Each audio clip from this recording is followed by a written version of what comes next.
It's amazing. Johnny Walker XR19.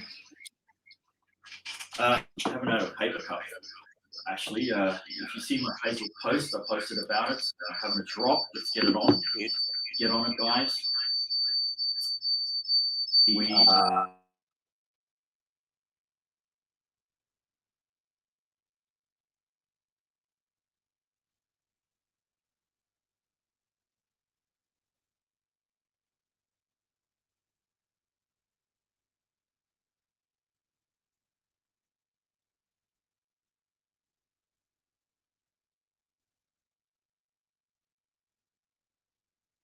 Tenfold, thủ đức.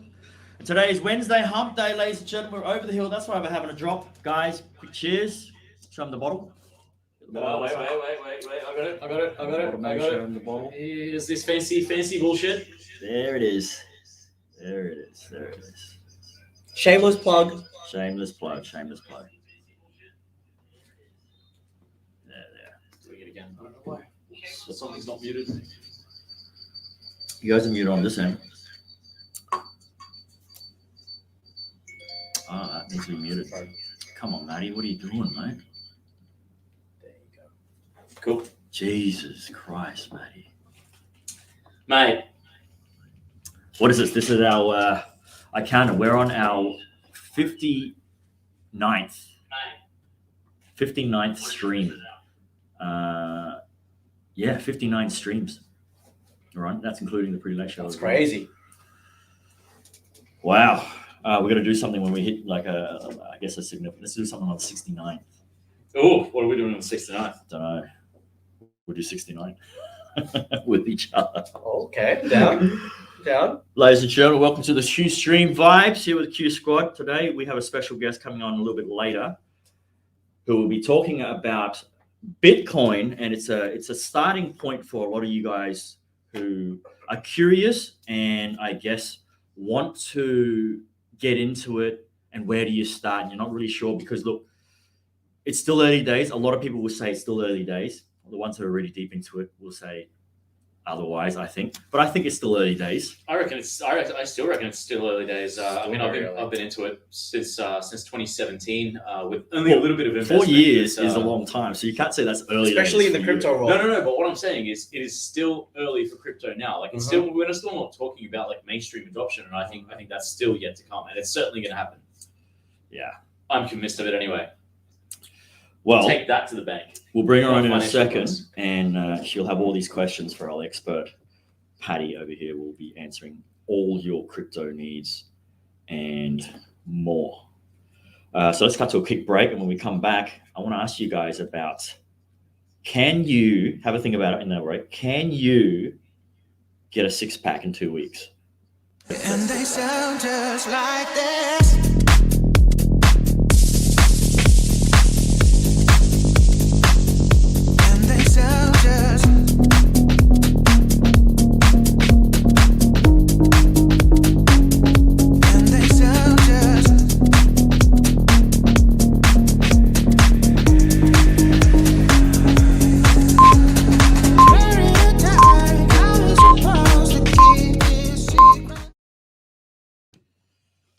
Welcome back, Q Street Vibes. You just joined us. We're talking about, is it possible to get a six-pack in 2 weeks? Or what is the minimum, or what is the least amount of time to get a six-pack? Now, obviously, this varies on your body physique starting point, but is it possible? Just the overall question, is it possible? I think my personal opinion is it would totally depend on the starting point. So, if you've got pretty high body fat percentage, I think you got to burn that off first. You got to burn that off because the whole point of a six-pack is that like everyone's got the abs there. It's just covered with a layer of fat. So how can you get rid of that amount of fat in the amount of time that you're talking about, unless you're already very low? Yeah. Unless you're quite skinny already, because what you'd have to do is depend, like Maddie said, it depends on your body fat, right? Your body mass index. If you're already a big guy, then I don't think 2 weeks will be enough. But if you're like Maddie, who's quite, slim, thank you. Petey's quite slim. I think in 2 weeks, you'd have to change your diet drastically, especially with the amount of aerobic workout. I don't know what the stats is as far as losing how many pounds you lose or how many kilos. You Consistency lose and diet too. Would they say diet is a big factor? Diet is a huge factor. Yeah. Because So I mean, it's I think for me at least personally, it's much easier for me to control like what I eat and drink versus working out. Like I really don't enjoy going to the gym. I know it's good for me, but I really don't enjoy it. So for me, it's much easier to control my diet. is it because you go solo, or would you enjoy it more if you went like? Let's say if you went with us. Definitely. Because I mean, I enjoy like being with someone who's like, shut up and lift the weight, you know, like. Yeah. But then you can also have like the banter in between sets while you've got like the rest time. Definitely. Yeah. That little bit of motivation, like when we were working out. Yeah. You know, when I couldn't do it anymore, it was like, yo, Let's go. I'm not gonna say the exact words, but come on, man, get it going. Fuck off. Keep Fuck off. Keep lifting. So in this article, they've got the 8 best ways to get a 6-pack, and I'm sure all of us in the back of our head, if you've done some form of exercise and gone through the motions, you'll be familiar with a lot of this. So obviously, do more cardio. We'll just go through this. Exercise your abdominal muscles, because I mean everyone's got it there. Strengthening the core. Increase your protein intake. Yeah. Try high intensity interval training, HIIT training. Obviously, Stay hydrated. Stay hydrated. Stop eating processed foods. So no more McDonald's bolognese burgers. Cut back on refined carbs. Now, what is refined carbs? Definitely no McDonald's burgers. Yes. Mate, white bread. Mm-hmm. So no cronuts? Come on, No mate. cronuts. Definitely no Yeah. cronuts. Fill up on fiber. And What's give us an example, like a few examples of fiber. Like what is that? some greens. Okay. Kale. I think kale's good in fiber, high in fiber. You know, It's always bread good. is good too. It's always Wheat broccoli. is good high in fiber. Broccoli. Broccoli. Okay. Yep. Yeah, broccoli's actually good for. They say it's good for burning stubborn fat. Ooh. Ooh. Give me that That's broccoli. that's Actually, where a really lot like broccoli. of What if all my fats are stubborn? Yeah. Avocados. Avocados. Yes, Oh. avocados is good. I Avocados. really like avocados, I love especially avocados. smashed on toast. Smashed. Yes. Smashed avocado on toast, mate. I'm never buying a house. You know, recently I read somewhere that someone posted. You know how on Twitter they always have those memes that people post funny things. So it was about smartwatches and how people track their calorie intake and like with the calories they're burning. So there was this funny thing where a lady said, when I'm running on the treadmill, I can see how many calories are coming up. It goes, it would motivate me more if I can hear when each calorie is burnt, they yell like they're dying. Like, and I would be more motivated to do more. Because you want to hear it all. You want to hear all of them so they can all just completely die out. That'd be pretty fun. All right, you could easily make an app for that. Yeah. You could easily It's make. like, I'm dead. The 5th one. Yeah, so you come up with maybe like a range of like say like 30 different like comments or exclamations or something, and program it into like little guys burning as you're doing your exercise. So then But do you know what actual fiber is? fiber optics? Nah, what is it? It says here. Oh, you're on like full deep in hardcore. So Okay. fiber is a blanket term that applies to any carbohydrates that your body cannot digest. The fact that your body doesn't use fiber or fuel doesn't make it less valuable for your overall health. So basically, you're cutting down on calories while you're filling up. Yeah. Well, you know when you're hard of It's good for your gut health as well. Well, that's the Yeah, thing. I know If that. when I was just going to say exactly what you said there, man. Like when you're hard to move your bowel, you're lacking a lot of fiber. Yeah. So And that's why as soon as you do that green shake, bam, straight out, mate. straight to the Yakult, kombucha. These are Yeah. some really, really good gut health drinks that you can have daily. Yeah. Yogurt. Yogurt is very good too, but Natural yogurt. Exactly. you can only eat so much So yogurt. basically, it says your dietary fiber can offer the Plain following. yogurt, right? Not on that sweet one. God, Greek. Yeah. Greek. I like the Greek yogurt. It says it's good for reducing cholesterol, promoting a healthy weight, adding bulk to the digestive tract, promoting blood sugar control, and reducing your gastrocancer risk. gastro styles.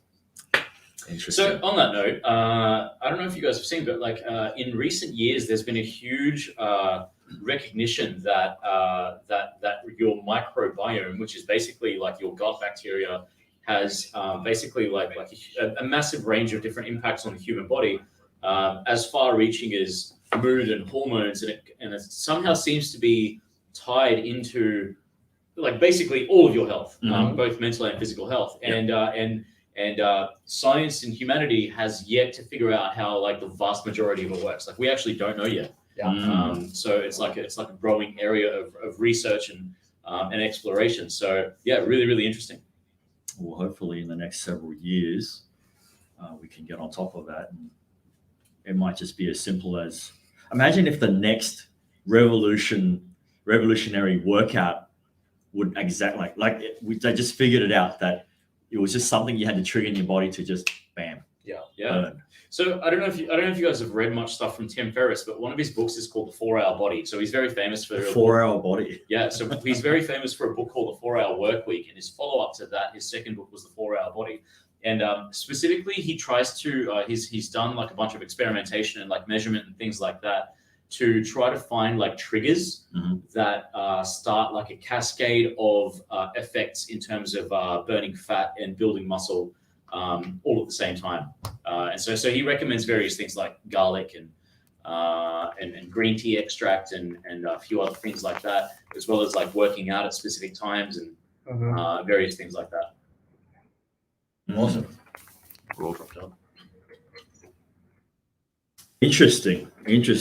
Okay, so I guess there's your answer, guys. I mean, Dietary fiber. we all know everyone builds, that stubborn fat around the waist, and you can't just specifically target core and abdominal exercises to lose. You have to reduce. Yeah, you have to do overall body exercises to lose weight all over to actually lose the round the gut.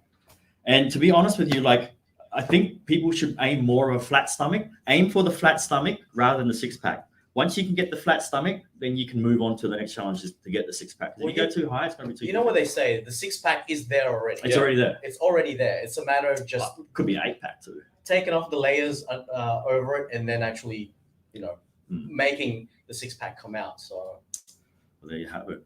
Let's cut to a quick break, and when we come back, all you crypto heads, you ready? We're going to talk crypto. We've got our expert here. We've got our special guest for the show as well. Don't go away.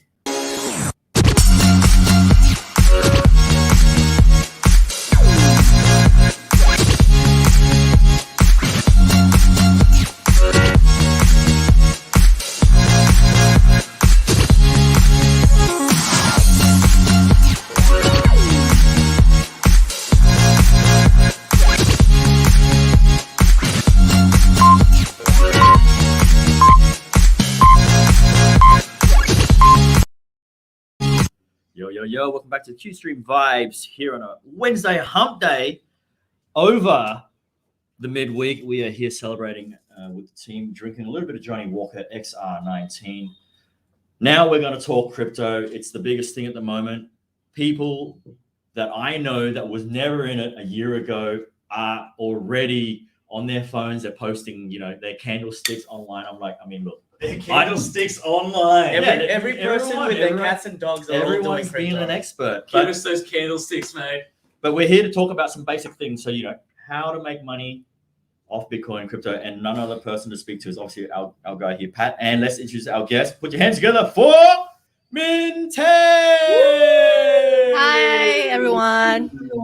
Hi, Nice to see you all. Thank you for bringing me up here. Awesome.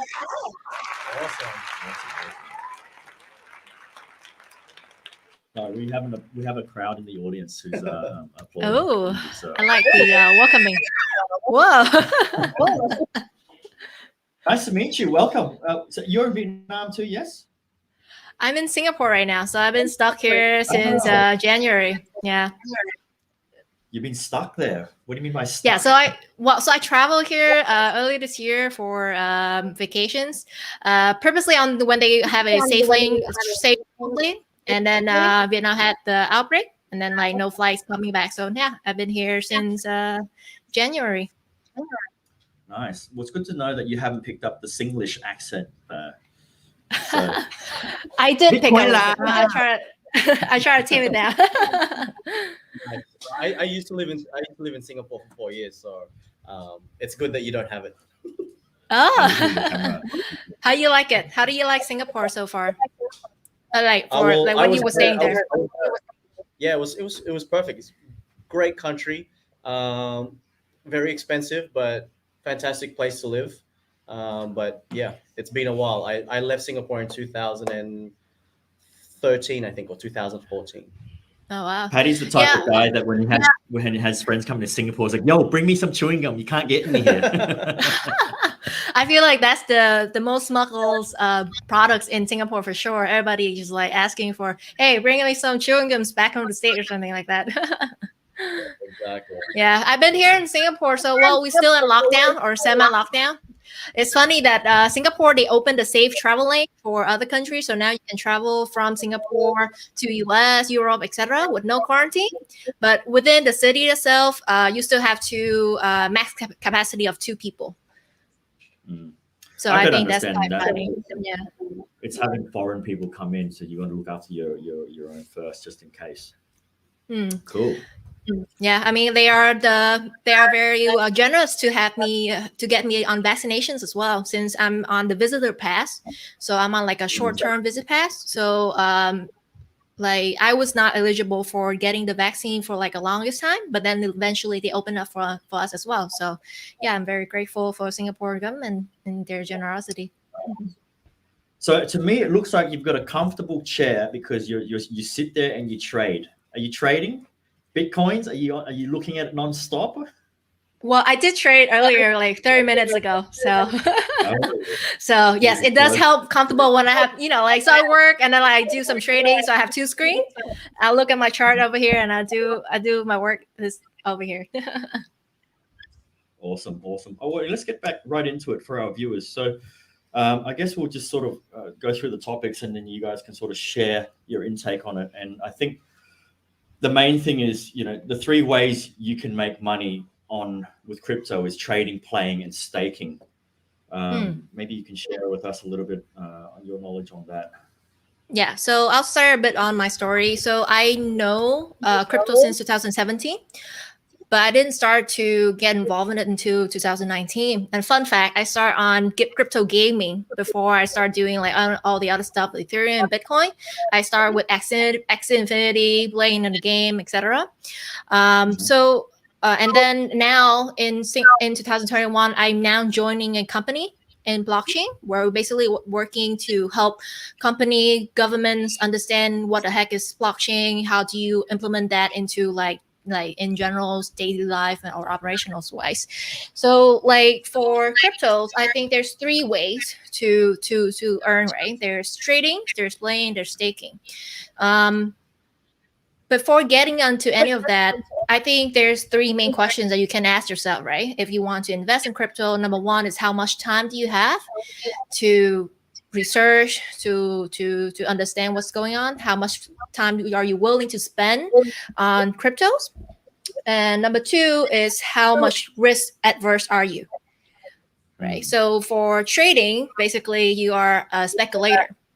You are predicting that if the price is going to go up or not. Then but for cryptos, it's volatile in both ways. It can go up 30% in a day, but it can also go down 90% in a year. Ethereum in the last crash came down from $1,000 in his peak to $80 at the bear market. But if you hold it the entire time until 2021, it just reached all-time high at 4,800 right now. So are you willing to go through that cycle of risk or not? Or are you willing to do more like a more like safety one side where you just hold it and you just don't look at it anymore? And then the last thing is what's your goal?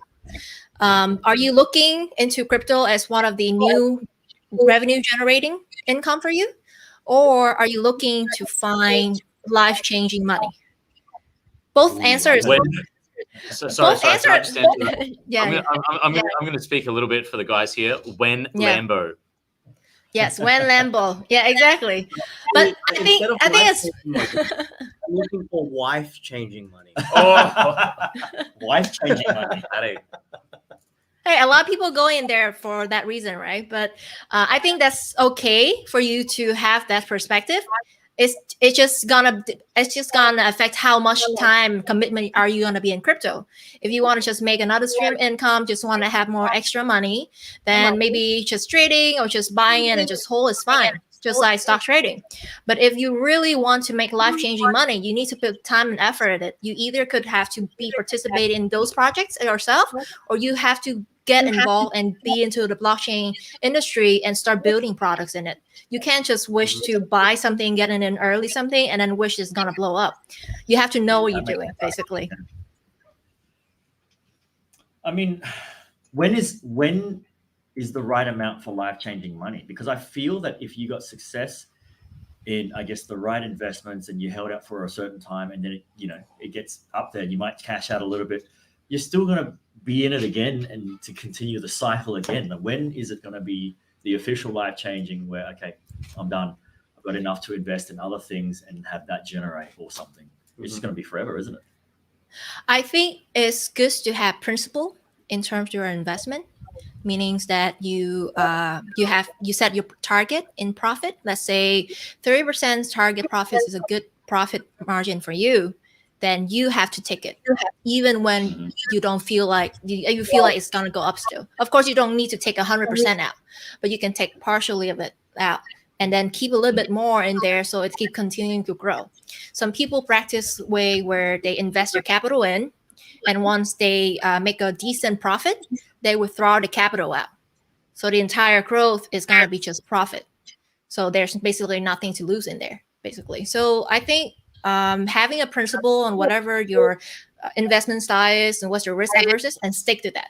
If you're the one that got a hole, you want to invest in something and you know and you think that it's gonna last for 3 years or 5 years, stick to that. Don't change in the middle of the way and then just start selling out and then get into other projects.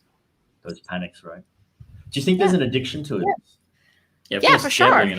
It's like a gambling. It's like a worldwide casino where it's unregulated right now. I'm not trying to say it as like a bad thing, right? But yeah, there's people that are gambling on it, but there's people are really, strategic on how they're gonna do things. What's your thoughts on? I know you're talking about investments long time. It sounds like a whole portfolio. What's your thoughts on leverage trading? I think leverage trading is a shark where it's an evil demon that nobody should touch.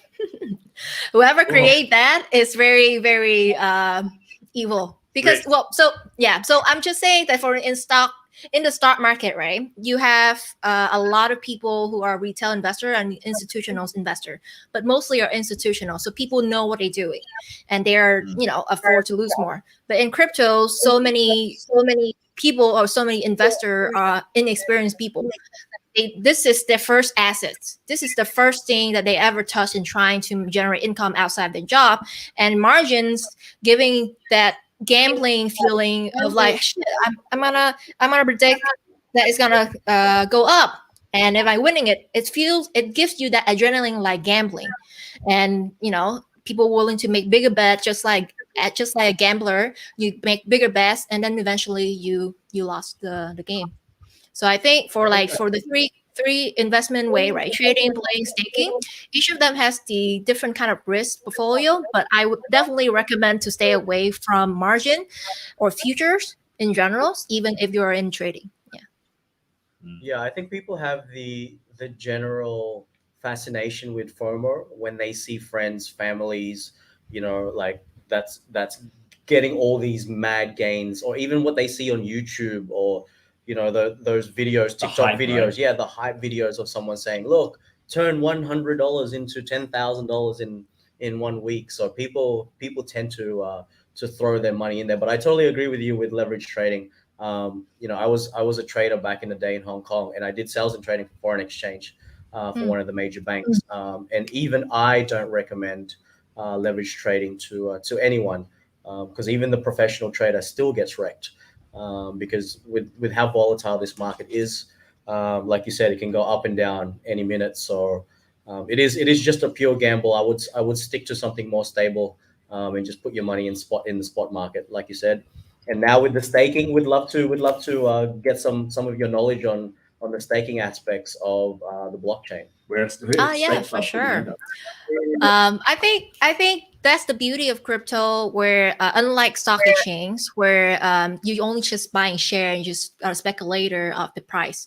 For tokens and cryptocurrencies, you can use it from different ways. Staking is a term of how you contribute into the projects or network itself. For example, if you hold token and you can lend it out for other people to loan it, then that's a form of staking. You can provide it into a liquidity pool, where basically you provide a fund for the projects to run their projects, or to produce or provide some kind of products out there. Then you receive a certain network fee or fee for your fund, and that's staking. Or you can even becoming the miner, Ethereum or Bitcoin miner. So basically, you stake your token, but you also set up the hardware to become the validator in the blockchain network. And basically, what happened there is that you earn a fractions of the transaction cost whenever there's a transactions come through the network or your computer. And the bigger the network is, the more money you're gonna earn. So this is a kind of a passive income generating products that is considered more safe than trading. However, because it's so new, so there's a lot of projects out there that give you like 1,000 APY or like 2,000, or like I saw yesterday like a 1 million profit return or something like that. Yeah. That numbers is unrealistic, and if it's something that is just too good to be true, then just really be aware and try to do your research. And it sounds very like repetitive, but you have to really understand what you're putting money in for two reasons. Exactly. Right? Number one, if the market crash, and the market crashed all the time, do you have the trust in the projects to survive through that and thrive again? Number two is that because it's an unregulated or a very new industry, there are no institution, or there's no laws to protect you as an investor. So you gotta safeguard yourself and make sure that you know what you're doing. So what's your thoughts on the new Polkadot parachain?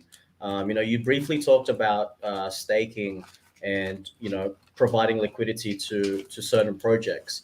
I know Polkadot parachain has just been released. What's your thoughts on that? I think that's pretty good as far as Binance also offering the voting and auction side of things. Can you talk a little bit about your knowledge with the parachains? Can you share a bit more on what's the products works? Sometimes I'm not very up to date with the blockchain news, but I can understand what is the concept behind it, and I can explain to you. Yeah, so basically the parachains that's going through the Polkadot ecosystem right now. So like you said, you're getting your money, you're staking it like Polkadot, and then you're putting it into the projects for the likes of Moonbeam or Moonriver, which is in the Polkadot ecosystem. And then should that project get accepted, then obviously you get your rewards. But if the project doesn't actually win the auction system, then you just get the money that you staked, obviously to the value of whatever Polkadot will be. Okay, so basically, what kind of staking are you talking about? Is that an NFT staking, or what kind of what exact product is being auctioned? Polkadot. Okay. So it's straight up Polkadot on the parachain. It's quite new, so I'm not sure whether you've had a chance to look at it. I thought I wanted to ask you in regards to that, but yeah, no, it's quite a new way of doing things as far as raising funds for new projects going through. So rather than your typical ICO initial coin offering, what they do is they have a sale auction, like Polka Starter or card pools. It's basically staking in a pool, but it's in the Polkadot ecosystem. So let me paraphrase it if I understand it right. So Polkadot network allow blockchain projects that build on the chain to get their community to vote for who's gonna get streamlined and get into the Polkadot network faster. Is that correct? Yeah, it's pretty much that, because if you know the Polkadot ecosystem, it's a blockchain that is designed to basically let everyone come together, right? Which no one else is really doing. Like if you're on Ethereum, you can only do Ethereum. Yeah. So what they want to do is they want to be able to have a system that can eventually let other blockchains in and go under that ecosystem. So I think that's why moving forward, hence the price surge for Polkadot as well. I think that's a great utilities. That's where you can see how cryptocurrency or token in general is being utilized. So just like a quick definitions for cryptocurrency, crypto token in generals, right? It is not just money. This is the first implementations case where it's money, but the token itself is it can represent any kind of asset on chain. So basically it could be represent a vote for government or for auctions, like you just say. It can be a vote where you want to contribute into the ecosystem and to a certain kind of decisions, and you cast votes like a share votes, right? Or you can also represent those token, the assets, like real world assets. Like for example, in Shuttle One, which is the company I'm working for, we tokenize real world assets such as car, real estate, or trade assets that being import export between countries. Tokenize it on chain as a token, and allow the asset owner to get financing over that asset. So there's a lot of way to utilize the tokens. And I think the terms are a bit confusing because when you say token or cryptocurrency, you think of money, right? But there's much more different implementations and use case out there that's very interesting. And blockchain, I think, is going to be something that's going to be here to stay, where, if right now you're scared, you don't want to invest in crypto, at least try to understand what blockchain is, because it's definitely going to be a technologies that's going to stay and impact your life in the future. Well, for our viewers, can you just explain what a blockchain is, just in the most general term you can? A blockchain is a difficult task right there for me. A blockchain is a decentralized shared database between a network of computer. So basically, if you want to set up a website or applications, right now what you need to do, you need to set up your server, you need to build your domain, etc., and you have to run your server to host your website. With blockchain, what basically means is that the database and the networks is there. You don't need to invest in the infrastructure anymore, and you can build your applications on top of it. So you save your costs in terms of setting up server and network. The data is decentralized, meaning that there's no one can change the data that's coming through it. That's what we call smart contracts. And it can be utilized in many different ways in life. Cool. Can I ask, is there ever a time as we progress that it will be too late for someone? Because maybe let's say an older generation who is up to date with the technology, is it too late for someone like that to get involved? I think not. My mom is like in her 50s, and she's like, yesterday I just instruct her how to use Uniswap, how to, transfer money between network, blockchain, etc. So I think whoever willing to learn, they can start using it. But I think there's also companies that are working to make it simpler, because right now the problem with crypto, or the reason why I didn't start using and participate in blockchains till 2019 is because it's still very technology centric. It's still very nerdy in the terms. Every single day you can see somebody else create a new term like parachain or staking. Right? What the heck is staking outside of the crypto world? Nobody knows. But there are people who are working on to make it simpler, more user-friendly, so that more people can get on board and start using. And eventually, what I'm seeing right now in the logistics space is that government are start implementing blockchain network or decentralized finance into their security and their compliance system. But the user themselves, they don't know about blockchain, and that's totally fine. And I think that's where blockchain is going to start evolving to. The opportunity itself right now, where it's still very, close, and it's going to be there for the early adopters. But eventually, when it reached mass adoptions, things gonna run on blockchain without people caring and knowing that it's running on blockchain. Yeah, and I think that's why we do say it's still at a very early stage. When you think about it, it's what, mid 10 years moving forward, a little bit over 10 years old. So when you think about the internet, when you think about Visa cards or Mastercard, like credit cards, we're sort of in that sort of that moving phase now. Like you said, in my opinion, I think it's still very early because yes, it's still very nerdy as far as technology. And it's still not easy to use, actually, to be honest. Yes, People are correct. still nervous when they're sending from one wallet to another.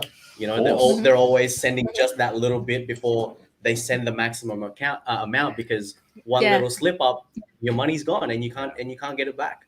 Yeah. You So do a test. yeah, so definitely there's a little bit of a test before you actually send the full amount. But now we've spoken about blockchain, we've spoken about staking. What about the gaming aspects of it? Yeah, the gaming part, the playing. What do you think about gaming for blockchain? How about you guys? Have you guys tried to play any of those games before? I mean, there's Mate, give me there's Street Axie. Fighter 2, Mortal Kombat. Yeah. I'm there. Yeah, Oh. the famous one coming out would be Axie Infinity, and then there's obviously NFTs. That's also involved in the gaming side of it, as far as utilities being involved. But yeah, no, I think it's definitely getting big with the metaverse side of things, with Facebook also moving into that side of it. But yeah, no, there's definitely a lot of money to be made within the gaming side, because I know a lot of people that switch from your typical shooting games to Axie Infinity and start to actually earn passive income. Well, active income, but the point is Yeah. you're gaming and you're making an income. But actually, if you have people doing it for you, like your scholars, Yeah, in a then sense, it's passive, right? Yeah. So how much management is required? I think so. So I actually own Axie Infinity, like the game itself, and I played it since 2019. That's my first blockchain interactions. I think the game is actually is very skill, like require a lot of skill. So if you like if somebody want to play for fun, it's actually quite hard, because everybody in there is trying to level up their skill, right? So when you get matched to do battle together, you sometimes you get matched with somebody who's just like so good that you can't even do anything about. So it's quite interesting for me to be using and playing. I think so far what Axie has done for especially the third world economy is they provide a new source of income for people that living like at poverty line, that work that having like an average wage of $2 a day or something, and they have a chance to go through Axie, spend that time on it, and start making money on it. I think that's why Axie blew up during the pandemic or like earlier this year, because so many countries was in lockdown, like Philippines. People don't have any way to make the living, and they were able to use Axie to make money. And apparently, so this is what I heard from my Filipinos friends. I heard that apparently Axie Infinity is everywhere in Philippines. Like merchants are accepting their tokens as a currency. They start, like you can start using Axie token as a currency in Philippines. So I think gaming, they definitely have economies where they can be evolved outside the real world as well. And they are actually making real world impacts to people that want to earn. But of course, a lot of people are skeptical because this might be a multi-levels kind of like scheme where the early adopters gonna gain everything, but then like the new ones, the newcomers gonna hold the bags. I think it's up to the game developers to solve that. And that's what we've seen with Axie Infinity, where they are constantly trying to adjust to balance their economy. And hopefully in the future, they can start to decentralize that to get the people that playing in the game to start voting, like using their token as in utilities instead of just spending in currency, to start voting on how the players want to make the economies become. Yeah. So what's your advice? What's your advice to the viewers who are getting started? What's your advice to people who are already in? even just to us. Mm, Like for me good personally, question. I Are you got into invested? it- Have you got into it? Well, I only got into it because of Pat, obviously, and he's been pretty much my decision maker. And he said to me that for someone like me who doesn't know a lot and sort of just knows the basic, it's good that I don't need to have to check. I can just hold, just leave it there. He'll Yep. recommend a piece. He'll grab my phone and do it for me, and I'll be like, okay, cool, whatever. Yep. And we'll just wait and see. You know, I've staked something for a year, so a year will be up in April next year. So let's see. Let's see. I think you can start divide the tiers in cryptos into a few options. If you have, so let's do by time, right? Not a lot of time to a lot of time. If you don't have a lot of time, you can start buying, holding. If you have a bit more Buy. time, you can buy and hold, and then get into staking, so that you don't have to. You're still earning on that token. If you have a bit more time, but you don't have a lot of capital, you can start do playing by basically spending your time and earn the token itself. And then once you able to have like a sensible amount, and you feel like, so want to gambling, want to put a bit on Shiba or Doge or whatever those meme coin is, or just start to do the trading. You said the S word. No. Are you like a hater on that? I love Shiba. I'm not a hater. As the dog, the Shiba dog. I know. We both bought some. I said I'm not a hater. We bought Shiba at the start of the year, so we're okay. Okay. Then why are you hating then? No, we're not hating. I'm just saying you said the S word. Be careful. Yeah, exactly. So and then the last one is trading. So and then so and I think the second thing is to only invest whatever you afford to lose. So if you put money in Shiba, put the amount of money that you're willing to lose. All right. Okay, I'm not gonna recommend that S token anymore. But yeah, like It's not financial ask ask yourself this question: will you need this money in the next 3 months, 6 months, or 1 year when you invest or when you're trading? If you don't need it, then you can't afford to lose it. But if you need it the next day, if you use your rent, if you use your your living wage or whatever that's spending on your everyday life and investing it, then that's not a good way to invest in crypto. Awesome. Well, we've got a question YOLO! for you. We've got a question for you from one of our viewers. It says that, what do you think of the lawmakers' regulation of cryptocurrencies, or your opinion on the US proposed changes? I think regulation's gonna come. That's for sure.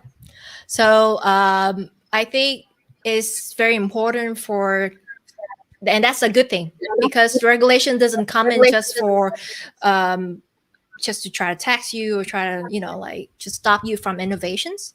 It's also try to protect you. Right now there's a lot of scams out there where you can just invest in something and you just got rug pull, or basically somebody hacked your key, hack your wallet, and they take everything from you, and there's no one to protect you from that yet. So regulations coming in, that means that you will have that protections. Of course, the regulations has to balance between how much you gonna regulate and how much you innovations run, because too much regulation is gonna kill innovations in generals. So and I think everybody is looking to the US to see what they're gonna do. But I know for sure that other country we've seen in Singapore, in Europe, in England, in Malaysia, governments are coming in for regulations. So companies wise, you guys just start looking into that. And for investor wise, I don't think you need to worry about it too much in terms of your gain. It's still better to have protections than nothing.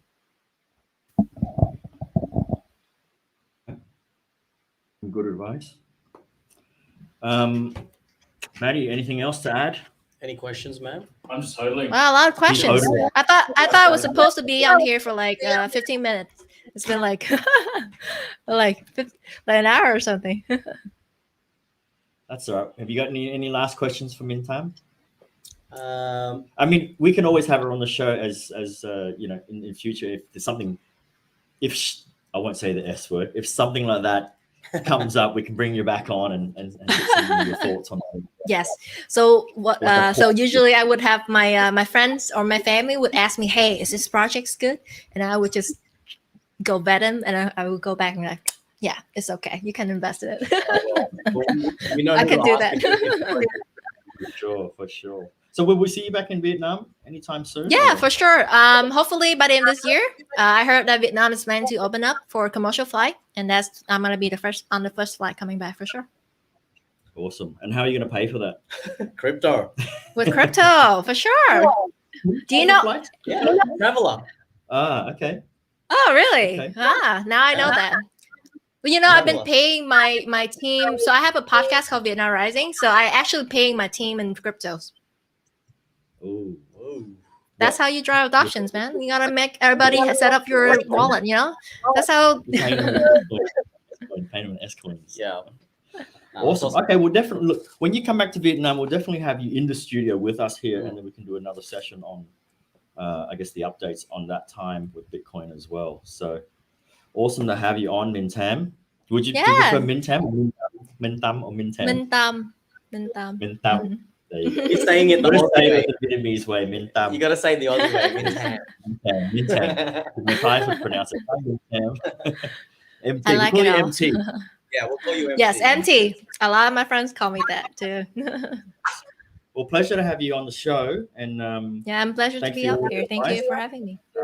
we'll definitely check in with you again as time goes by, and definitely have a good and safe remaining of the year stay in Singapore, and we'll see you back here in Vietnam. All Very right. soon. Ciao, guys. Have a good session. Bye. Let's cut to a quick break, and we will come back with how long should a vacation last? Ooh. So, And they sound just like this.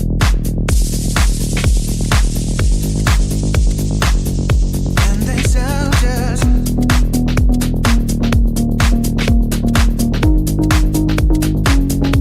And they sound just.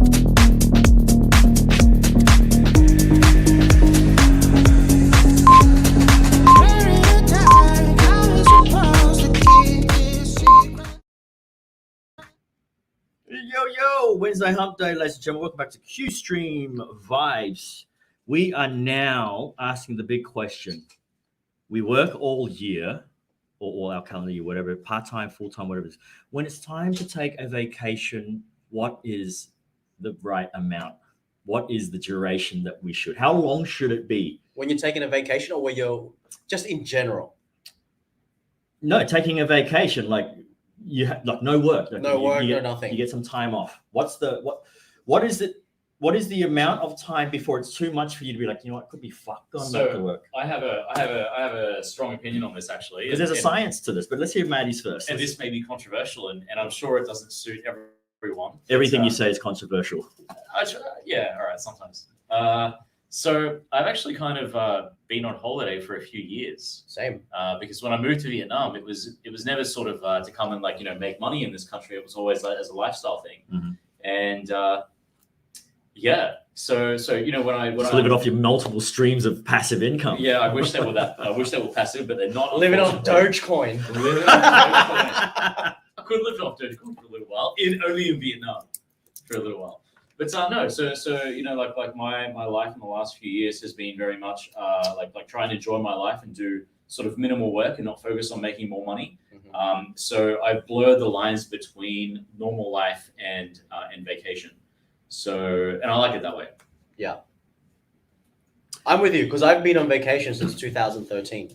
I could probably say that because they also say if you really enjoy what you do, it's not really work. It's just something you get out and do. And the bonus is you get paid for it, I guess. Yeah. It's not, if you get like a really good friend of mine, Nigel Bergen, and he does a charity for Yes, good old scholars. Nige. He's an ex-Brisbane Bullets player, and he talks about what taught him is he had a dream to be a professional basketball player. Mm. He did that. He went to college in America, played professional ball, came back here, played for Brisbane Bullets, and then when he retired, took over his dad's business in making school uniforms. But he had a lot of competition around Australia because if you're a small player coming up, you've got these other multi-million-dollar freaking massive school uniform Companies. and here you are, just a small sweatshop making it out Mhm. here. How are you going to take some of the Compete. market? Yeah. So he attached like scholarships to his uniform factory, and they would do things like students would write 1,000 words what they would do, what their big dream is, and they would handpick a certain amount. And that's the only thing he changed about his company. He didn't change anything about the quality or anything else like that. He just added that charity, and everything changed. He's the biggest in Queensland. Really? He's the only Wow. one in Queensland. Yes. And Great story. he flew here a few He times flew here a few times because to do the charity. to do the charity here. So we gave a couple of scholarships. It's gonna be Sven. Yeah. So we could do something like that. So basically, he had this thing where his dad taught him, and he said things like, all you need to do is have a dream, a really big dream. Doesn't matter what it is, but the dream's got to be big. And how do you know it's a big dream? If you get woken up by your alarm clock, it's not big enough. Mm. If you wake up without your alarm clock, going for your dream, it's big enough. I like that. And you keep Actually, pushing that's cool. Because if it's routine and you wake up, fuck, you got to go to work. It's not big enough. That dream's not big enough. It's I not have there. a question though. What if it's a wet dream? Then it's a big dream. It is a pretty big dream. It is a big dream. And then what he said from there is, no matter what you do, is you got to give back. But you got to give back from the heart. Yeah. Not expecting anything in return or anything. You just got to give back. And the way the universe works, it just comes. Mm. So back to the vacation, I think with the science here on this article says that this is a sample in America, most of them, when they do a 4-day vacation, they start to get a little bit sick and they want to come back to work. What? But 4 days? well, it depends on Who's this? America. After 4 days? Wow. It says Leisure previously reported nearly half of the workers in the United States leave vacation days unused, and when they do take vacation, they only take and enjoy 4-day break. What? So it's time to change that. So I mean, I think it stems down to how deep and routine you are into your work that you feel shit. What am I going to do? Like when my parents retired, when they sold their bakery, Dad didn't know what to do. He had no idea what to do. So he started hanging out with his other friend who had a bakery, but he didn't come out at night to bake with them. He'd come out in the day when they were doing pastry just to hang out. And he hung out to the point where he started helping them. Oh, no. And then he started helping them to the point where it's like, do you want to help us and work? And then he got a minimal wage because he was just doing weekends because he needed to do something. Yeah, that's it. Yeah. But knowing him, because we've only always had our own business, he can't stand working for someone because they do things differently. Yeah, of course. Then the mum opens her mouth and goes, well, why don't you just get your own? But she said it in a sort of like a reverse psychology way, sarcastic way. And what did he do? He got his own. And we got back into the business. I was already here. So, and then, he did it. But the good thing with that bakery was it was sort of like in an industrial area. So we didn't open. Does he sell bummies or not? Yes, we do. Oh, man. We make our You've been own. holding out on me. I've known you for over 10 years, Peter. You've been holding out Everyone on me. goes there. Sven goes there all my the God. time. You've never been once. Wait, where? Melbourne. No, Brisbane. Brisbane. How can Sven go there all the time? He's in Melbourne. No, when he lived in Brisbane. Oh, Peter. What a holdout. Yeah. Oh, what a holdout. This is ages. Mum, we make our own liver pate. We make it. Talking to Oh me. my Stop talking to me. gosh. Dude, that's why like when I have family sits here, like for me, it's like, yeah, it's good. Google But Maps link so I can save it in places I want to go. because we make a lot of our own stuff, like, Mum's cooking is always the best. So yeah, so in saying that, Mum and Dad, they can't go on a holiday for very long too. When my mum got better from cancer and she was in remission, Dad, it was their anniversary, like 30-year anniversary. And he's like, I'm taking you to America to see my sister and hang out. And then they all went to Hawaii. They booked Hawaii for like a week. Yeah. But they cut the trip short. Why? You got sick of it? They left in like 4 days, like 3-4 days, because there was nothing else to do on the island. Bro, there's plenty of things to do. Well, for them, it was like first time ever, they went to this kind of like an event, like a outdoor festival, but for all these old people. Yes. Did they take Molly or not? No. So my auntie told one of the guys, said, we're here for their 30th anniversary. They pulled my parents up, first time ever, and I hadn't seen my dad dance since the 80s. Yes. He was the king I like this. of the dance floor, but now he's so old, he's so reserved. No, I don't want to go up. And Mum's coming up, and then my aunt's like, it's your 30th anniversary. It's, come on, we got to bring up. And Dad comes up and he had to shake his booty a little. They made fun of him, which was good. But, they only stayed for 4 days and they left. So, I mean, I guess that generation is different. I would like to be in Hawaii for as long as I can, to be honest. If I could be there. I was there for like 2 nights for a gig and then I had to fly out. Oh, that's a shame. Yeah. That's a shame. Whenever I've had to fly for work, I've always tried to extend it for, at least as long as I could, but like a week usually. Here's the thing. Have you ever taken, like, when you work for someone and then you're allowed 10 sick days and then like, I don't know how long the holiday is at the end, but if you don't take it, it rolls over and it starts packing up. Yeah. Have you ever taken like the one hit? Hell yeah. How long was that? And plus, you get long service leave after 10 years of service. Wow. Yeah, so 7 years. After 7 years, it starts accumulating. Yeah. So how long was the break that you took? I think it was like 3 weeks. And so, all right, so there's this trick when you work for government is that you only take leave at half pay. Yeah. And while you're on leave, you accrue more leave. Yeah. Okay. Good trick. And how did you feel when you came back to work? Were you still motivated to go back? I was pretty motivated to go back, actually. I mean, this was a time when I came. Actually, I did my first road trip in Vietnam during this, and so it was like 2 weeks on a motorbike, like on a scooter through Vietnam. It was my first time and blew my mind. So by the time I went back to Australia, I was like, I hate this term, but I was shook. I was like, oh my god, like look how different the world is, and look how much fun it is, and it really made me kind of question, like, what are you doing with your life? Like, are you sure you want to stay working in an office job in Brisbane? Maybe that's not you. Maybe that's not your path. So, but at the same time, it was also nice to come back and make some money. And it's, I got paid very well at Queensland Health to do work. So, I was happy for the money. I was happy to see my friends and family and drive my car back in Australia. Yeah. But I got a real good taste of like life in another part of the world. Was there any time during that 3 weeks you kind of missed your workmates and like would check in and say, hey, how's work today? Or nothing? Nah, nothing. You were purely holiday mode? I think a couple of times I sent messages to work friends kind of just like gloating a little bit to be like yo, here I am, right? Pretty much, yeah. like on a mountain with a scooter with my girlfriend at the time, like with an insane view, eating a bun meal or something, and be like, hope your Monday morning's good, guys. Thinking about you. Yeah. Something like that. Well, that's how I ended up not working anymore. It was going on holidays, remember? I told you, after working so hard for so long, I went on holiday and just never went back to work. Yep. And here we are. Yeah. So it's a pretty similar story for you and me then. Yeah. So what's the verdict? What's too long? Doesn't exist. Doesn't exist. Well, I think for maybe we're not normal. Okay. Hang on. What about for a typical 9 to 5 person? I'll rephrase that. We are definitely not normal. Maybe none of us are normal. I think 8 to 10 days would be a good amount. Mm-hmm. Like if you were, I guess if you're going to put a number on it, it's as good as any. 8 to 10 days. Mm-hmm. Okay. Well, Hour of Power, Q Streams, Q Squad. I got a vacation holiday joke for you. Oh. Tell us. But before that, I want to remind everybody, Movember, we are on day 10. Don't forget to donate to a great cause for men's health, 30 days to grow and groom a moustache, helping and raising awareness for men's health surrounding prostate cancer, testicular cancer, and men's suicide and mental health. The boys are on day 10. Check it out. It's looking pretty good. You can scan that QR code or link is in the description. Please donate. Just chuck in a couple of bucks, guys. It's for a really good cause. A couple of bucks. I'm planning on shaving this beard very soon, and I'll have a big dirty mow shortly. Ooh. It'll be even more dirty and gross than Looking forward to that one. Look, I got like nearly 5,000 friends on my personal account. If all of you just give me $1. Yeah.